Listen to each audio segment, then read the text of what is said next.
Welcome to the Leadership Conversations podcast. I'm your host, Jono White. I'm the founder and principal consultant of Clarity. We are an Australian-based consultancy that works with leaders around the world, and our passion is to invest in people to become everything they're meant to be in order to fill the world with healthy organizations that people love to work for and customers line up to buy from. The goal of this podcast is to invest in you and your leadership. If you're just joining us for the first time, then feel free to check out consultclarity.org. That's our website, consultclarity.org. We have so many free resources on there, the most popular being our 7 Questions on Leadership series. We've had more than 1,500 leaders from around the world in all different sectors give their in-depth answers on leadership, what books they love, what they found most challenging, the most meaningful stories, how they structure their time through the day. That's free, so go and check it out. And we'd love to interview you about your leadership. I believe you have advice from your experience, your context, and your life so far that is important and can help other leaders. It's also a great way to give back. It's free to get involved, and you can do so by going to consultclarity.org/7-questions-interest, or just Google consultclarity.org 7 questions interest and fill out the form that pops up.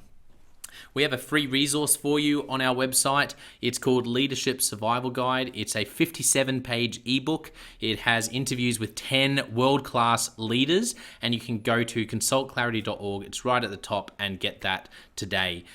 We also have a daily email that we send out to over 15,000 leaders, and that email contains the highlights, our best content from our podcasts, our blog, my book, the books that we're loving that are out there about leadership.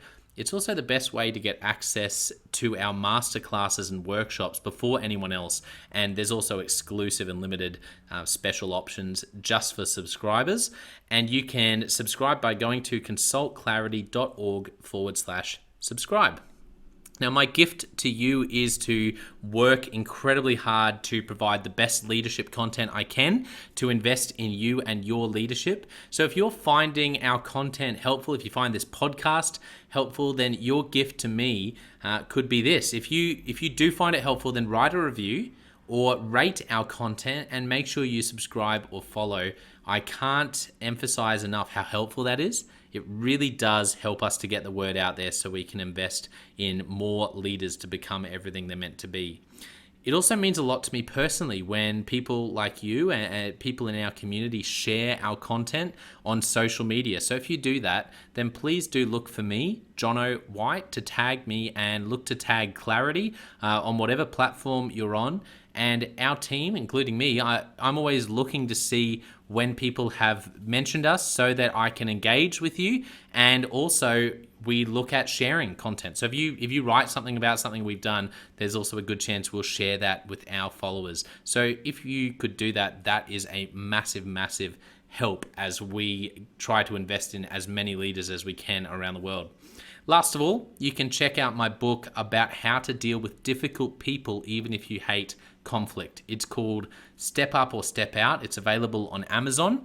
You can just look up Step Up or Step Out Jono White, or you can go to store.consultclarity.org/book and check it out there. I have coached leader after leader after leader, and in more than 50% of the sessions, this topic comes up. How do I deal with this person? I'm finding it really difficult, and I just want to find a way that doesn't blow up to just to have a difficult conversation, to lead them better. How do I do that? There's a 3-step process that I outline in this book that I believe can help you.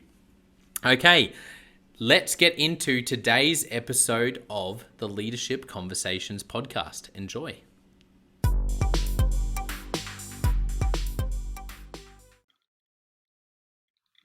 Welcome to another episode of the Leadership Conversations podcast.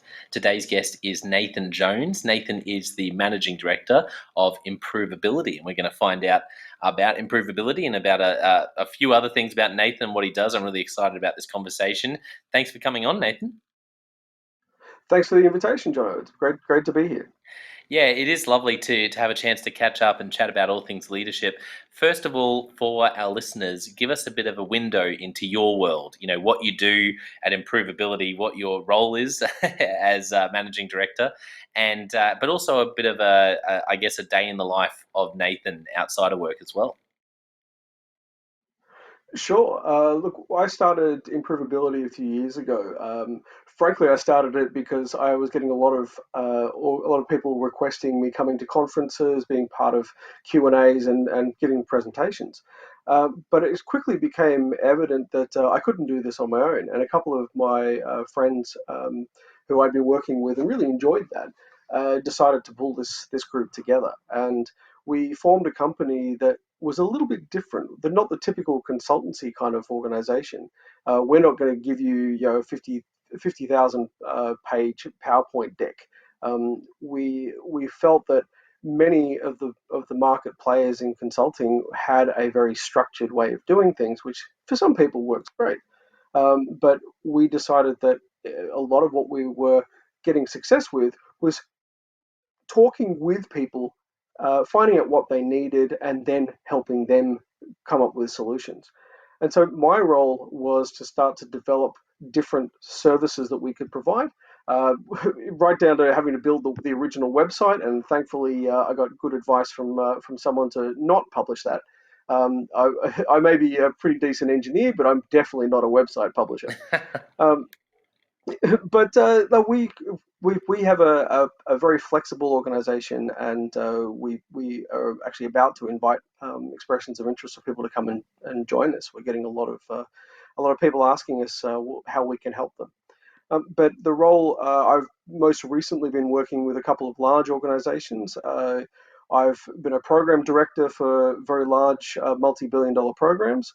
I also have been an advisor, acting as a CEO for a little while, but also assisting to help set up strategy. A lot of strategy advisory companies will help with those wonderful PowerPoint decks, but it is sometimes a challenge for large organizations or even small ones to be able to turn that strategy into something that they can tangibly do and see results, and know that the money and the time that they're investing actually gives them something out the other end. And that's really what our organization tries to assist with.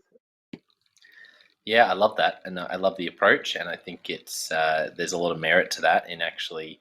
And I think everyone listening would know from experience, I think a lot of us, or from being part of an organization where, say, a strategic plan is reviewed once a year, the box is ticked, it's put in the drawer or in the filing system, and then next year comes around. Oh, that's right, we got to tick that box again. And that is the exact opposite of good strategy. So I love your approach in wanting to help people make sure they execute and see good results instead of just playing it safe. Absolutely. And what about a day in the life of Nathan? What does that look like Oh, in well. 2022? Well, it's a lot of fun. I have four kids at five different schools, so if anything says that I know a little bit about logistics, it's that. Um, but no, I live in the Blue Mountains and have a beautiful view that I get to appreciate every day. But I'm also very easily able to get to the city and assist others. I'm a triathlete. I emphasize tri, and definitely am enjoying the idea that there's a half Ironman coming up later in the year. I love spending time with friends, but obviously we've had a challenging time with that recently. But I'm also an avid reader. I listen to podcasts, and I spend a lot of time with my family, and my wonderful wife, who has the patience of a saint. She's supporting me in doing all these crazy things. Yeah, incredible. And Blue Mountains for those outside of Australia is like one of the best, most beautiful places in all of Australia. It's a pretty spectacular place to live. I have to admit, I'm a bit jealous hearing that you're based up there. Yeah, it's a beautiful place to be. So let's find out a bit more about you and your background. For listeners, tell us about your story. What are some of those moments going all the way back to childhood that really shaped you becoming the leader and the consultant that you are today, Nathan? Well, I was one of those really nerdy kids at school, right back as early as primary school. I'd bring in books to read to the class, and I'd always pride myself on doing really well in exams. But I was never the popular kid. But strangely enough, I had a lot of friends who were the popular kids, and so I got to hang around with all these people, building relationships, and found that it didn't seem to matter how much I knew about something, or people really didn't want to know about the latest technology, particularly as a 12 to 15 year old. People wanted to build relationships. And even from that early age, I started to realize that that was what was actually going to build a successful life, is a great relationship with others.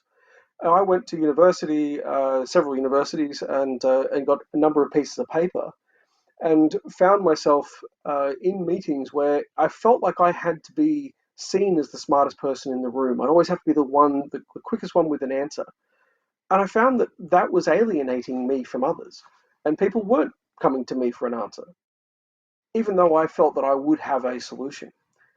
And I got some really good advice early on, which was, and I think that this quote comes from someone else, was that if you're the smartest person in the room, you're in the wrong room. You're not going to learn anything by constantly being the one who gives the answer. Oh, yeah, that's good. I like And I that. had some great mentors early.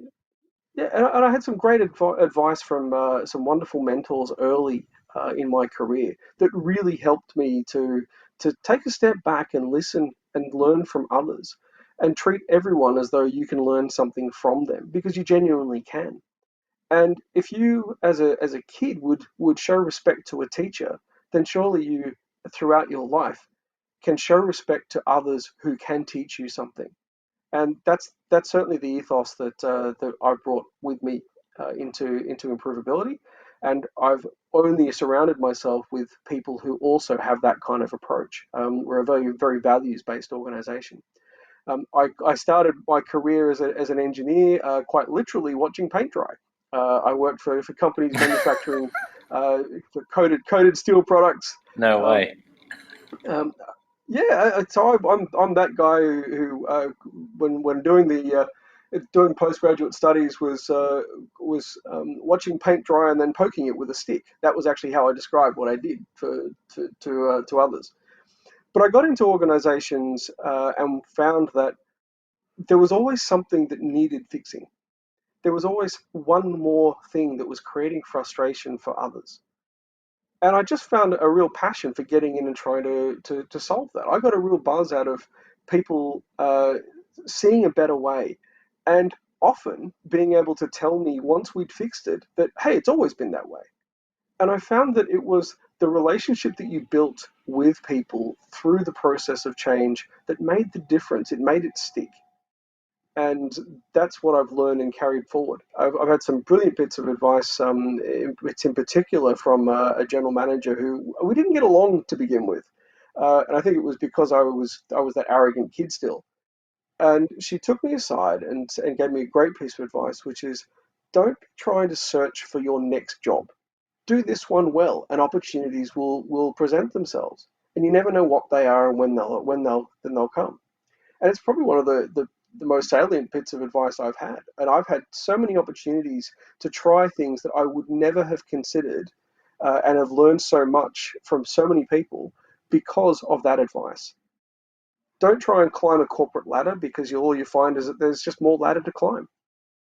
If you do the job you got in front of you well, and build good relationships with people and demonstrate value, then people will look to you for other opportunities to demonstrate new value, chances to learn. And that's where I found myself now. I get calls from people in industries that I'd never considered being in before, and suddenly I've been in most organizations and most industries. I even did rocket science for a while, and that wasn't rocket science. I think I only did that to be able to tell that joke. Yeah, But that's right. That's a good one. but it's been a wonderful career of trying new things because of having good mentors and realizing that it's not about the technical skills that you have in entirety. It's actually about building good relationships and being respectful with others. And being respectful doesn't always mean saying yes all the time.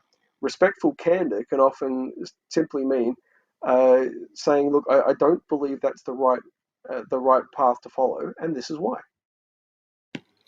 Yeah, I really like that idea of respectful candor. If you look back in your career and even growing up, are there any moments that really spring to mind that were pivotal for you where you saw someone lead exceptionally well through a tough situation, or you just admired how they led, or the Certainly. opposite, where you were part of a team or saw someone or During were part of an organization where my you went, wow, undergraduate this is course, so I was broken, I fortunate never want to to, be offered a few or I want scholarships, to and I was help able to people work for fix this sort of a thing. Anything large come to mind? manufacturing concern, and it was being taken over by a joint venture, but by a Japanese organization and an American organization. And we found some problems on the production line, and the cultural difference in how it was to be approached by the Australian side of the organization, the American and the Japanese, were absolutely palpable. The difference in how it was to be approached. And I had a wonderful leader who took me aside and said, "Look, how would you do this?" And my approach was to actually go and talk to the people on the production line and ask them. Yeah, I remember during my undergraduate course at university in engineering, I was fortunate to have a few scholarships, and one of those scholarship programs had me working at a manufacturing facility in Sydney. And that facility was being bought out by a joint venture between a Japanese organization and an American organization. And the cultural difference in how manufacturing problems were being approached between those three factions, the Australian, the Japanese, and the Americans, was palpable. It was quite challenging dealing with that environment. And I had a really good leader who took me aside and said, "Well, how would you approach this?" And my approach was to actually go to the production line, talk to the operators, talk to people who are right close to how things worked, and ask them and talk to them about the problem. How would they go about it? And we came up with solutions. And when I brought that back to the group that was still arguing about how they would approach things, that leader put me in front of the senior managers and the executives of those three factions to present the solution. He didn't present it as his solution, which would have been certainly in his interest to do so. He put me forward and gave me the opportunity to talk with senior executives and realize that actually senior executives are human just like anyone else. They've got to put their pants on one leg at a time. He taught me the respect that leaders put other people first. And I believe it was Jack Welch who said that early in your career, you focus on developing yourself. When you become a leader, you're focusing on developing others. And that's something that I've taken to heart. And it was that early moment that really taught me that that's really what builds Yeah, I respect. love that It story, also and I allows think you you to hit the nail on the continue to head. be a leader. You don't have to be the one That with all the leadership solutions. is You actually need to there's help that shift others from realize that they are capable and getting help better them at to what I develop. do to And that actually was a really investing in important others, moment in my and it career. sounds easy, but sometimes there are sacrifices and there is a cost to output. So I had another guest on the podcast talk about a quote. I can't remember exactly what it was, but about this. It was this sort of idea that sometimes to invest in others, you actually need to give them something that you could do better than them and faster than them, but you choose to still let them do it because exactly what you just said, your focus isn't on yourself or even on the immediate results. It's actually on investing in them. That's where you get the ultimate ROI, yes, for the business, but also in life. I think that's, you talk to anyone and their stories are always about people who invested in them.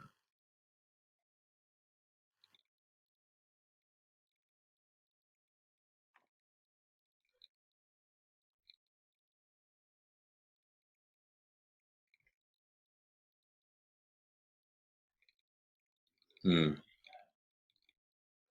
No argument. I had a great opportunity to learn from a wonderful lady who eventually became my wife. That do that which only you can do. And if you do that, you're giving other people an opportunity Yeah. to develop new skills. And one of the things I've actually done with one organization was to demonstrate that ROI, that by teaching others to do something has a very short window of loss. Because yes, you could do things faster. You could do things supposedly more effectively. But if you taught three people to do that, then you're potentially going to have three others who can do that. Now you've got an opportunity gain. You can go and do something else that adds value, knowing that others can take care of that activity. And that's something that really good leaders think Yeah, I about, love that thinking quote. more That's such a good one. strategically about their resources So across an true. organization, That's but gold. also I've never giving thought about people an that before. The opportunity. I short think it was, window of loss, Richard because Branson once you're said that so right. It is treat a short people, window of loss. teach I people can't so remember well who they it can is. I go and really work want to anywhere, honor but treat them so the well they'd never source, want to. but there's a great. It might be Michael Hyatt, but I don't think it is. Anyway, I'll give Michael Hyatt the praise off the top of my head. But this idea of saying that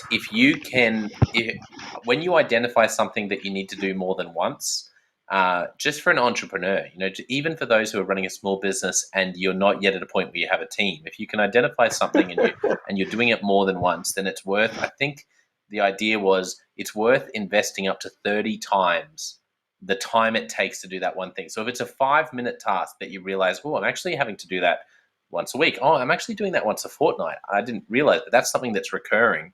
Then it's worth investing, 2.5 hours to find a way to either automate it or to hand it off. And I like that idea because I feel like those ratios, I don't know if it's exactly the same, but the ratios would be similar when it comes to investing in your people. Like if there's something that normally takes you X amount of time or effort, then exactly what you just said.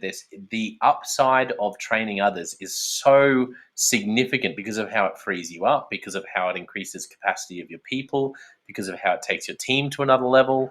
All these things that are really abstract and hard to measure, but they show up in the bottom line. And it would have to be, I don't know what the number would be, but I like that idea of 30 times. Like invest 30 times the amount of doing it yourself to really let it go and get others trained up in it so that you can move to the things that only you can do.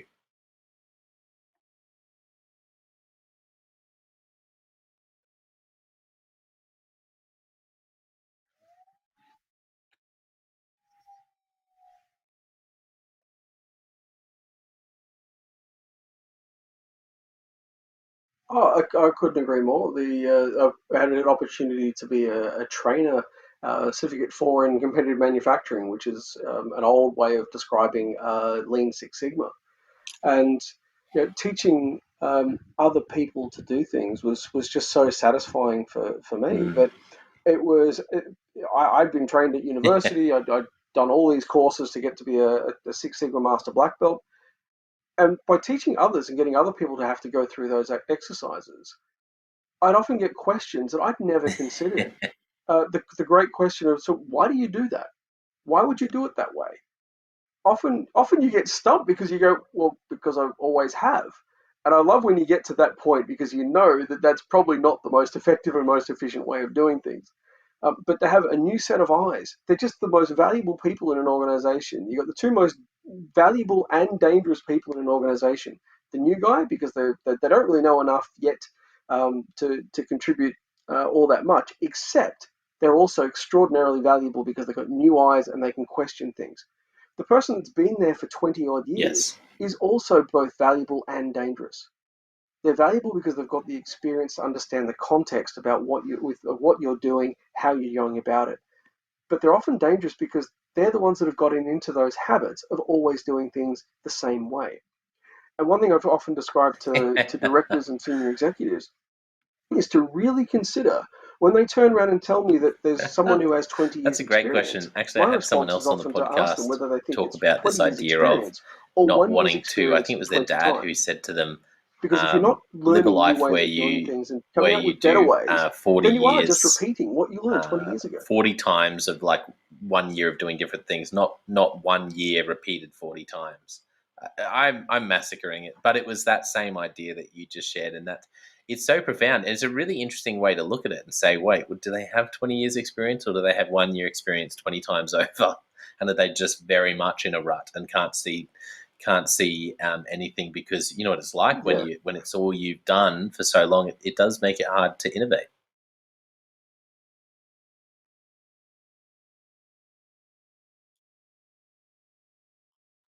Oh, completely.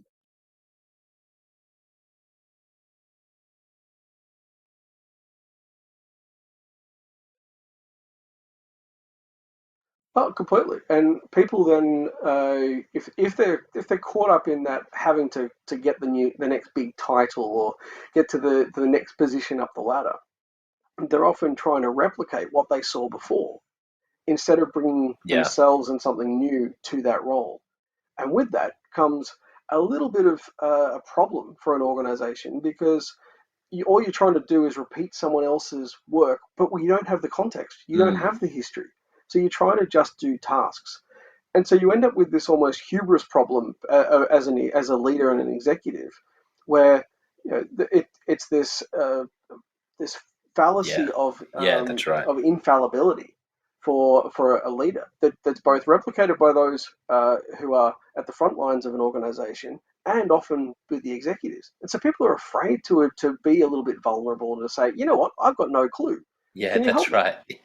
Um, and that I think is the sign of a good leader, is actually to be able to say, you know what, can you help me because I don't have that answer, or can you explain it to me in smaller words because I'm clearly not getting it. And that is a leader because they're being able to go, well, you know what, I'm not the expert, Mm, you are. Help me know how to do this. I've mm. described it to some people as you get a title and say Yeah, you're the true. general manager of projects. Does that suddenly give you all the skills and experience of being a project manager? It's just a title. I mean, I Yeah, can call you I Nicholas the agree. First. It doesn't actually make you the Really Tsar of enjoying the Russia. conversation. Very interesting. So Let's jump titles into Leadership are not the be Express. I'm all and keen end to all. ask you a bunch of these Um, questions, Nathan. it's being able to work First, with what's a others book that you've and gifted being a more lot to other effective people? as a group than you are as one individual.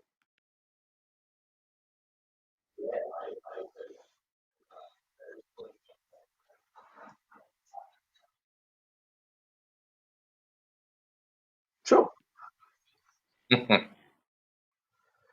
Oh, there's a couple of those. Patrick Lencioni, I would say, is probably the one I give to people quite a lot. Two books in particular: The Five Dysfunctions of a Team, Yeah, and The two Three wonderful Signs books. of a Probably my Miserable favorite Job. leadership author of all time. One So talks couldn't agree more more. to how Great to build a recommendations. great Any organization great and a great podcasts you're culture. listening to? It'd be The great for you to other mention your talks to podcast, how do you but make a also any role other fulfilling sources for that you someone find and yourself have at the them moment feel as though reading, they're watching, contributing. listening to.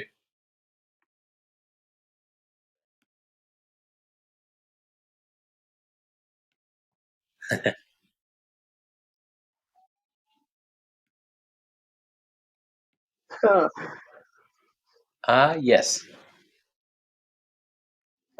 Well, I must admit I've started listening to yours, Jono. But I also Mm, quite by sheer coincidence I've been listening to The Motive, which is another Lencioni book talking about why people become an executive. And it was interesting that he yeah. describes that as the book he wished he'd written first. Um, and the whole concept of being a servant leader as opposed to trying to get that title, and the title of a CEO or a director is in itself a Yep. reward. So that's something that I've definitely been listening to of late, going backwards and forwards over it. Our own podcast, I'm actually about to release another season. Our first season was, which is 110% improvability, and it's a very short. We describe it as a very short, almost coffee break kind of excerpts, just talking people through Oh management wow. jargon. Yeah, that's What great. is a SWOT analysis? What are some of the issues you might face in project management? In fact, one of my daughters actually did an episode Yeah, I love on the that. challenges of being a primary school student in lockdown. My father did an episode on being a now retired quality manager and how has he seen things change over the years. But our next season is going to be focusing Yeah. on values, and the values of our organisation, explaining why we think the way we do, but also I guess talking to people about um, Yes. how values are often expressed as being important in an organisation, However, there are many Mm. organizations that don't really live to those values, Mm. and you end up with organizations then that don't have high degrees of psychological safety, where someone can challenge an executive and say, you know what, Mm. is that really in keeping with our values? If I could digress for a second, I was listening to Elon Musk speak about a year ago, where he was describing why he has made all of the patents for Tesla motor vehicles open source. Um, and he describes it as simply that the values and the mission of his organization is actually to promote sustainability in the world, and he does that through the technology of vehicles.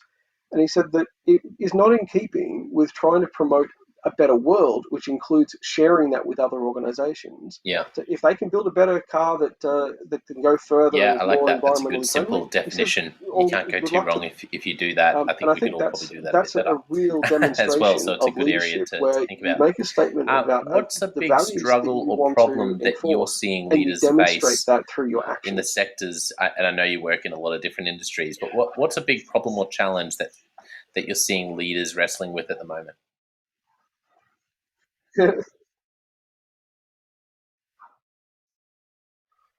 Mm.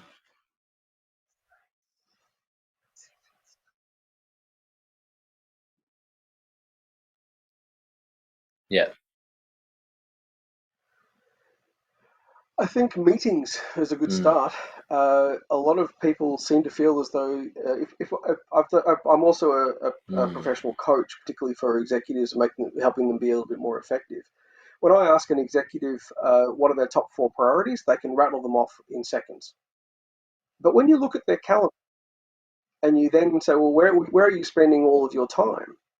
It's in team meetings or executive meetings. It's instead of trying to look at what Yeah. are the key things in the strategy that are actually going to give the biggest benefit to the organization, either improve performance, reduce Yeah. cost, improve profitability, or just make the place a better place to work. Mm. That's not where most people are spending their time.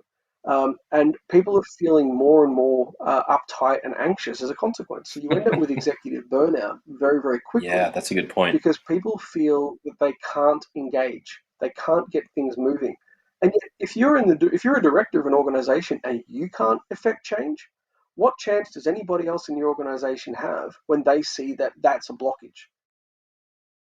So being able to get people who are leaders in an organization to actually lead and say, you know what, we've got to stop what we're doing and change, and be prepared to look at alternatives. As a project person, I see people decide they want to hit a certain objective, they want to get to a project outcome. But instead of looking at the options to get you there and what changes you would have to make to get there, quick, let's Mm. start the project. Let's get the team, put some money, go. That's akin to sort of ready, fire. Oh, wait, we probably should have aimed.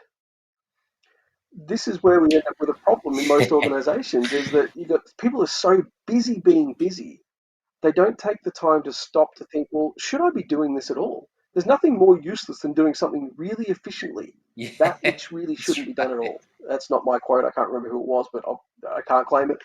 But it's a great statement. If you make a process that's Yeah. basically producing crap much more efficient, you're just producing more crap faster.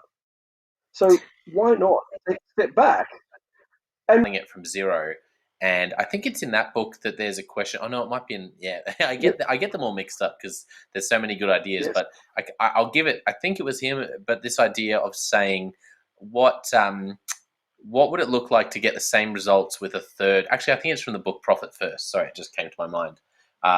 It's a great book, Profit First, and he talks about a leader who said to his team, what could it look like to get the same results by a third of the costs? And of course, that's it's just meant to be a prompt no, and a trigger to go. What could we do? Or as Greg McEwen says, how could we? What steps could we get rid of altogether? I know one of my favorite things to do with teams is a stop doing list, and I love the idea of saying we love to do lists, we love innovating, brainstorming. Why don't we brainstorm? what we could stop doing. And I remember a team I was leading one time, we did this and we came up with this one idea, and most of it was useless, as with which is fine because it's really meant to be throwing things, Yeah. throwing spaghetti at the wall and seeing what sticks. But one idea someone wrote up there, and we all went, "That's actually." We all looked at each other, and it was one of those things that had always been done in that team and in that organization. And we all looked at each other and went, "Why do we do that? That's like we just hadn't considered not Sure. doing that." And when we did, we started asking. We were like, "Well, those people would be a little bit annoyed, and it would stop bringing in that tiny bit of profit there." But apart from that, we realized everyone else probably wouldn't miss it at all, and it's a massive burn on our resources and time in particular. So we went through this process and we ended up cutting it, and it was amazing. It was just so I think a stop doing list and actually just looking at projects and trying to get rid of steps altogether, starting them from scratch and going, what would be the simplest way to do this to get rid of all unnecessary steps? I mean, even just to be really transparent, that's something I've done recently in my own work with Clarity. I was doing something and I tried it and I realized, you know what? It's working okay, but this other thing I'm doing at the same time is at least 10 times more effective.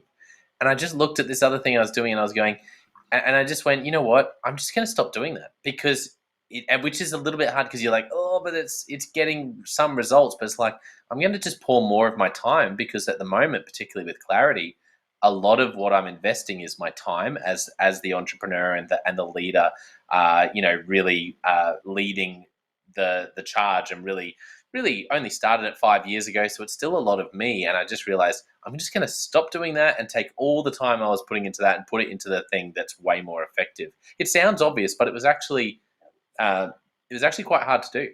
I think that's Yeah, a that's true. really good insight. That, yeah, and I think you've touched on something that I think a number of people conflate the ideas of removing steps from a process and actually taking your time to stop and seeing whether the process should be done at all. Yeah, that's a great question. And so by just taking your process and taking out the steps, you are making that process more efficient. And that's actually something that we've done with a number of clients and a number of organizations where, we just turn around to them and say, well, if you didn't have to do that at all, would you miss it? Or if you wanted to get that outcome, to your conversation earlier, where um, you know, do you really need to achieve that, or is there a way of getting to that same outcome in an Yes. entirely different way that's far less costly and takes less effort? And people often don't do that because they have the same approach, and I find that approach often is your public sector organizations in Yeah. particular that will continually add what they consider to be more controls into a process. But we have a saying that basically you have heaps of controls but no control. And so starting with the end in mind, the whole Stephen Covey Yeah. idea Yeah, you're of right. what are you trying to achieve and what are the various ways you can get there, um, is a far more effective way of being able to do things. And we find that the most useful tool in our arsenal is a room with a whiteboard and a whiteboard marker.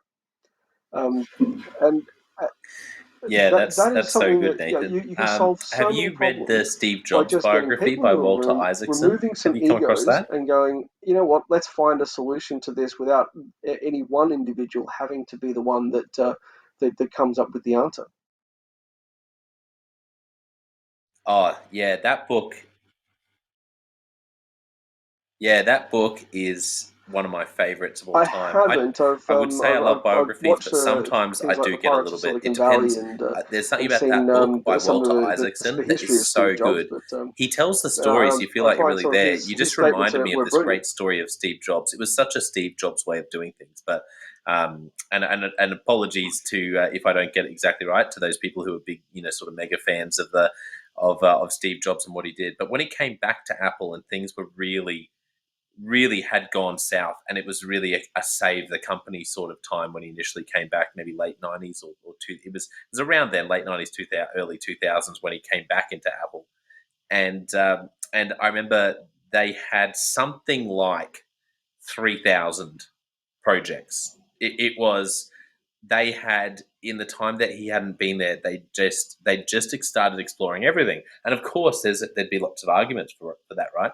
But what he did, knowing that they had to make changes so fast, is he would have people coming through, um, and they would sort of give an update and present on a project that they were doing. And we're talking, I think, in like minutes or maybe dozens of minutes, maybe an hour, and they're presenting to him. And there's once again dozens, maybe 100 people on some of the bigger projects, and he would look at it with his team, and just the story that Walter Isaacson tells of how some of these people reflect, going, yeah, so we've been working on this for years, sunk all this money into it, and an hour or even less with Steve Jobs, and he'd say, no, this is, sorry, we're cutting this. And they just cut and they cut and they cut. And of course, now it seems like common sense, but you've got to remember at the time they went from and I think it was they really, and of course there's a horrible side of it as well, because a lot of people lost their jobs, but the company was going down, and so that's what he did to turn it around. And of course, what were they then known for after that? They became known for and really launched, into the stratosphere around a very, very small group of products, exactly like you said before. So they were doing what you said. If something they didn't, he wasn't saying, okay, how can we make that project more effective? He just cut them and said, this is what we need to focus on, what eventually would become the iPod and the iPhone and the iPad. And that's what they worked on. And the iMac and the MacBooks and all those things that really you can only rattle off. There'd be less than 10 that they're really well known for. And I just can't even fathom the intensity to come in and to just cut that much. Like, I don't know if I could have done that, but hindsight tells us that it was a successful move from a business perspective.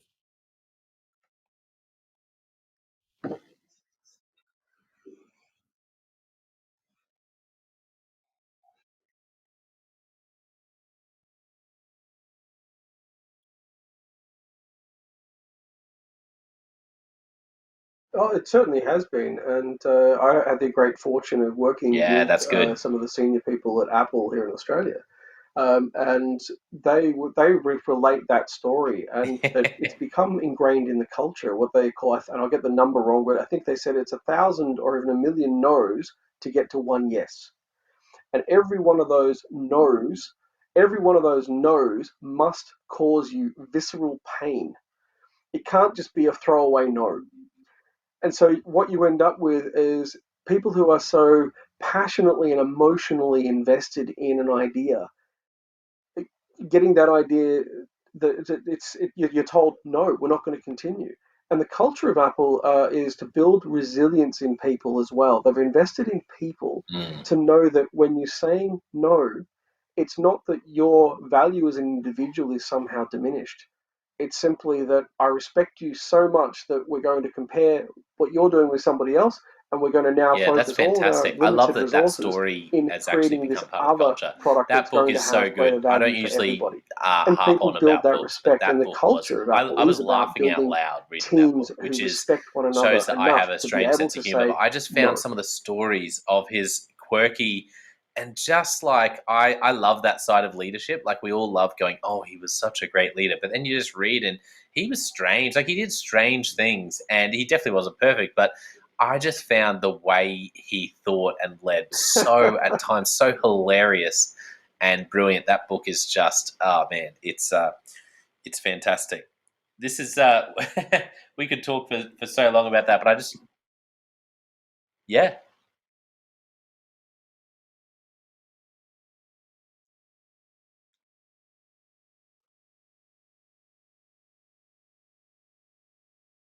Yeah, you're I right. think, I think, That is, and it I is a think, I think fallacy. that's a great So example, true. though. One more question, because That's a I'd great better example, wrap though. wrap That it up, because we've someone just like been Steve having so Jobs much fun was chatting about all clearly these not things. perfect, What but he was is, considered a if great you could only leader. give one And I think piece that's the of leadership fallacy for many advice people to to a think young that to leader, be a leader, I've somehow got what to would be you say to perfect. them?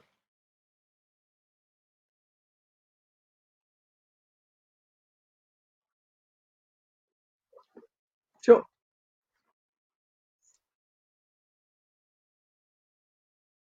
Mm.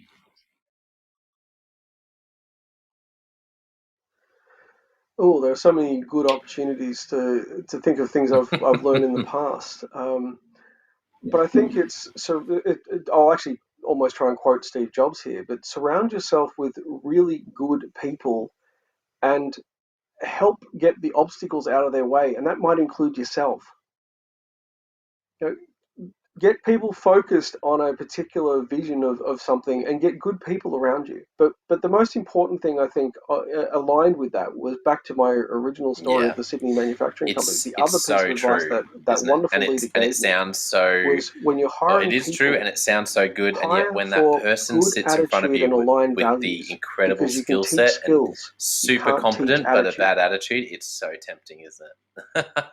But I love that piece of advice. And don't we all know it from experience? When you do the opposite, you end up regretting it 1,000 times. And that's when you learn to really take that advice to heart. That's my story anyway. I've found that unfortunately there's been a bit of Oh, it a certainly lot of is. trial and error. I wish I learned more from other people's mistakes, but I think along the way I've probably had to make a lot of them myself.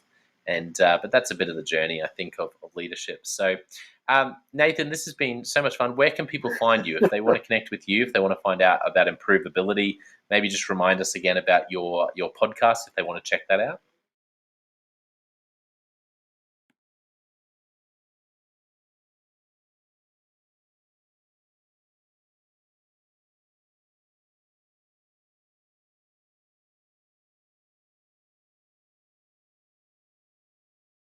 Sure. We have our 110% Improvability podcast. It's available on, I think, most platforms. They can also look for us on improvabilitysolutions.com is our website, where we have a number of case studies of things we've done over the years, but also just Yeah, that's excellent. ways of And getting in touch with us. I just want to I'm thank our also happy listeners for tuning to in. connect with people on I hope LinkedIn there are some if people they're interested. jumping And we've got a couple of to go and specific buy chat some of the channels different books in that have been LinkedIn recommended today. I think for people that I we've sort of worked feel with like over the it's years. been some of my favorite book recommendations in this episode from Nathan, because I love Patrick Lencioni so much, but also getting the chance to chat about Walter Isaacson's Steve Jobs book. Oh man, they'd be in my top 10 at least. So Greg McKeown, there's so many. But reminder for listeners, you can also check out the John O. White Leadership Podcast. And we also have the leadership question of the day, where I ask you a different question every day to help you grow as a leader. But I want to finish today by saying a massive thank you to Nathan for being so generous with your time, for coming on, for chatting and just having a great time with me as we talk about all things leadership and sharing a bit of your story. It's been a lot of fun, and I've found it really informative and engaging. Well, I hope you enjoyed that episode of the Leadership Conversations podcast as much as I did. If you're joining us for the first time, don't forget to check out consultclarity.org. That's our website, consultclarity.org. We have so many free resources on there, including our 7 Questions on Leadership series. We've had more than 1,500 leaders from all over the world in all different roles, in different industries, answer these 7 questions on leadership, and leaders give these in-depth answers around how they spend their time, a book that's been significant for them. It's just a gold mine. It's completely free to access, so go to consultclarity.org and look for that. We'd also love to interview you about your leadership. I believe your experience, your life, your context means that you have advice on leadership that other leaders can learn from. Yes, you, if you're going, not me. Well, no, I really believe you would have something to add. So if you're looking for a way to give back, it's completely free to get involved. And we would love to interview you through the 7 Questions on Leadership. You just go to consultclarity.org/7-questions-interest, or Google consultclarity.org 7 questions interest and fill out the form and get involved. We have a free resource on our website called the Leadership Survival Guide. It's a 57-page ebook, 10 world-class leaders giving their thoughts on leadership, and that's completely free. It's available on our homepage, consultclarity.org, right at the top, so make sure you go and get that and download it today. And we have a free daily email that you can subscribe to. We send this out to over 15,000 leaders from around the world. and it contains the highlights of content from our podcasts, our blogs, our books we're reading. It's got the best content, and it gives you exclusive, limited, early access to our masterclasses, workshops, new products, special offers. It's all for our subscribers. You can go to consultclarity.org/subscribe and join 15,000 other leaders. And my gift to you is to work really hard, particularly through the Leadership Conversations podcast. I have been blown away by the quality of the leaders, and I'm learning as much as anyone in doing these interviews. So I'm having a great time. And my gift to you is to keep lining up the best leaders I can to invest in your leadership. Your gift to me, if you're finding this helpful, there is something that you could do that would help us out massively. And that is to write a review and to leave a rating for our podcast or wherever you're watching or listening to this. I can't tell you how much that helps us out. Also, subscribe or follow. It really does make a difference in helping us to help more leaders become everything they're meant to be. Another thing that means a lot to me personally is when I see our community share our content. So if you do share this or any other piece of content on social media, then thank you, and please do that. And look for me, Jono White, or Clarity, and tag us in your post. Our team is always looking for posts to engage with from our community, and there's also a chance that we'll share your content to go beyond and share it with our followers. Last of all, you can check out my book. It's called Step Up or Step Out: How to Deal with Difficult People Even If You Hate Conflict. I wrote this book because 50% of the coaching sessions I have with leaders, this topic comes up again and again and again. And it's this idea of, how do I have this difficult conversation? How do I lead this person better when I'm finding them difficult? Or in some cases, you look and you say, I think I might be leading a difficult person. They're just quite difficult to lead, or I'm finding them quite difficult to lead. So there's a 3-step process that I unpack in Step Up or Step Out. And the amazing thing, and I've literally done this myself, and I've heard it anecdotally from other leaders as I've coached them, is that if you follow this process, you will see that person step up and change their behavior or make a decision, which is to step out some of the time. 95% of the time, people will step up or step out in just 4 weeks. And I stand by that. It's you have to read the book to understand, but I really do believe in it, and I've experienced it firsthand. It works. So you can go to Amazon, look up Step Up or Step Out Jono White, or store.consultclarity.org/book. Well, thank you so much for listening. We're going to be back with a new episode next time of the Leadership Conversations podcast. And I hope today has helped you to take another step towards becoming the leader you're meant to be. See you next time.